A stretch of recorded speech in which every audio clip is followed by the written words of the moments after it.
for graduates of the Maritime Academy. Jessica Reyes is live outside the academy, where cadets will hold a moment of remembrance for both men in about 10 minutes. Good morning, Jess. They will, Gene. Good morning to you. Well, they do their morning formation at 7:15 every morning, and we're told they're going to be doing a moment of reflection for these two missing graduates in just about 15 minutes from now. We did get a chance to speak with some of the family members of those two missing graduates. They're understandably just so distraught this morning, but they are still holding out hope that their loved ones will be found safely. On the campus of the Maritime Academy, an overwhelming sense of anxiety and concern this morning for the two graduates on board the missing El Faro. Certainly one of the more difficult days we're going to have on campus. Those two missing alumni, Keith Griffin, who graduated in 2005, and Jeffrey Mathis, who we are told graduated back in 1996. Griffin is a Winthrop native, and we've learned his wife is expecting twins soon. His former coach at Winthrop High School says everyone is stunned and praying for him and his family. The hot thing, especially when you find out that his wife is pregnant with twins at the same time, it's just, it's not a good day for the town of Winthrop. Fox 25 has learned another Massachusetts native was also on board the ship, a woman named Mariette Wright. Her mother, Mary Shivery, says the last few days have been an absolute nightmare. What's going through my mind? Torture. As the search continues this morning, people on the Maritime campus say while this is something they train for, everyone is holding out hope those on board the ship will be found safely. There's a hopeful spirit, but it's a reality and sadness of the industry that we faces. And our crews did get a chance to speak to Keith Griffin's wife last night. We'll hear more on what she had to say coming up in the next half hour, and we'll also have more for you on that moment of reflection that's set to start in just about 15 minutes. We're live in Buzzards Bay at the Maritime Academy this morning. I'm Jessica Reyes, Fox 25 News. And TSB's having a news conference in about 30 minutes to update the search. We will listen in to that for any new details. Stay up to date all day through alerts right here and through our Fox 25 News app. The wife of a pilot who died while flying to Boston is talking this morning about when she learned that her husband was dead. And I just kind of sat there and didn't say anything. I didn't even know how to say anything. Fox 25's Michael Henrik is live at Logan Airport this morning with new information about what happened in that cockpit. Michael? Well, in that TV interview, the pilot's wife said that she was told her husband likely died of a heart attack, and she continued on saying that her husband did have a history of heart problems, even undergoing a double bypass 9 years ago, back in 2006. Now, American Airlines had already publicly identified her husband as Captain Michael Johnston. He was from Phoenix, and he passed away at 57 years old. He started his career in the friendly skies in 1990, and not only was he a husband, but he was a father as well. Now, just to catch you up on what happened yesterday morning, American Airlines says 147 passengers were on board Flight 550 from Phoenix to Boston when Johnston fell ill, then died. The co-pilot successfully made an emergency landing in Syracuse, and the passengers were later brought here to Boston with a replacement crew in the cockpit. Now, I want to play part of this interview. It is heartbreaking to hear this pilot's wife talk about the last time she spoke with her husband before this fatal flight. And as far as we knew, in perfect health. When he left yesterday, he seemed perfectly fine.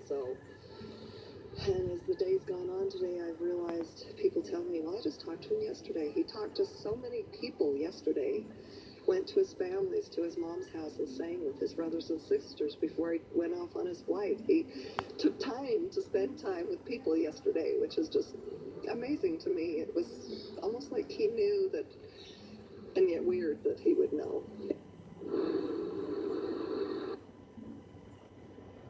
Of course, throughout the morning, plus the grateful passengers, grateful to the co-pilot who got them on the ground safely in Syracuse in spite of what surely was an emotional and distressing situation for all the crew members. We'll air part of those interviews as well throughout the morning here on Fox 25 Morning News, so stay with us.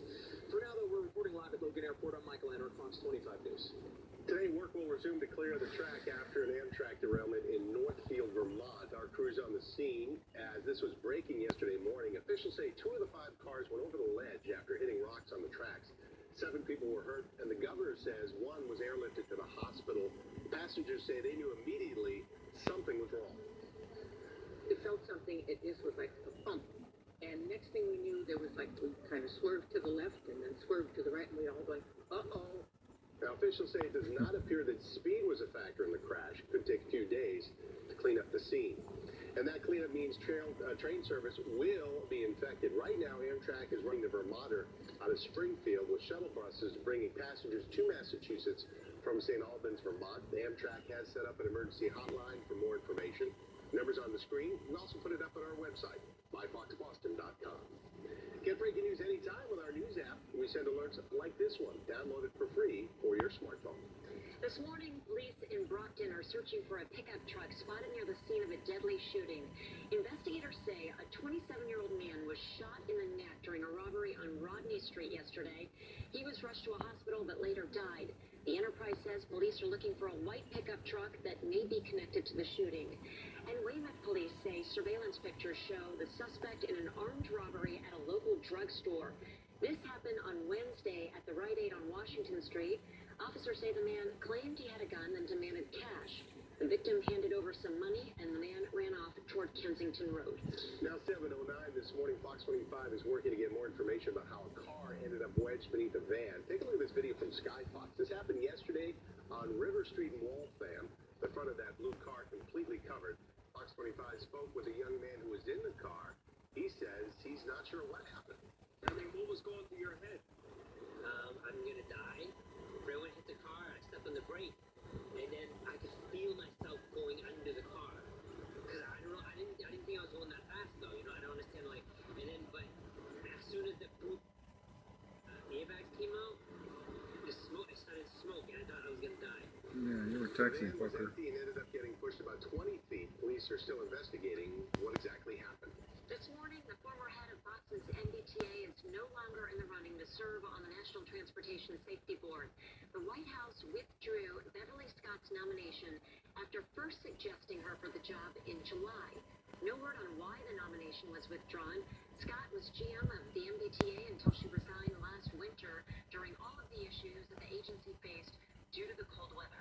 Earlier this morning, the T is preparing new commuter rail schedules that will hopefully eliminate some of the frustrating delays. Officials say the current schedule has several conflict points where multiple trains are scheduled to use the same tracks at the same time. There are other instances where a brief delay on one train can back up several others. Current plans call for the updated times to be released by the end of the month. The new schedules will take effect on November 30th. And the U.S. Supreme Court may decide a legal battle over ads on the T. Court watchers believe that justices will take up the case of a pro-Israel group which sued the MBTA for rejecting a print advertisement. Two federal courts have ruled in favor of the T, but other federal courts have issued conflicting opinions. And the Cape Flyer will live to see another summer. According to the Cape Cod Times, ridership was up. So the Cape Cod Regional Transit Authority signed an agreement with the state to continue running the train next year. This summer, more than 13,000 people rode the rails out to Cape Cod. We have breaking news right now into the newsroom. This is a water main break at Prince and Salem Streets in the North End. The water has been shut off. Coming up at 7:30, a look at the work to repair the damage. Plus, new details on the deadly shooting on the Oregon College campus. Next, what investigators say the victim was missing in his life that played the role in the shooting. And checking traffic and weather every 10 minutes on the road. Some drive time south of Boston on Route 3. It's going to take you 23 minutes, on 24, 26 minutes, and then on 95 from 495 to 128, 20 minutes there. Sherry? And a cool start to your day, so headed into worker school this morning. It's about 40 degrees with sunshine now. It is going to be a nice break day ahead. At 8 a.m., 43 degrees, and by 9 a.m., 49. I'm going to show you the hot spots this afternoon when we come back. Halloween is right around the corner.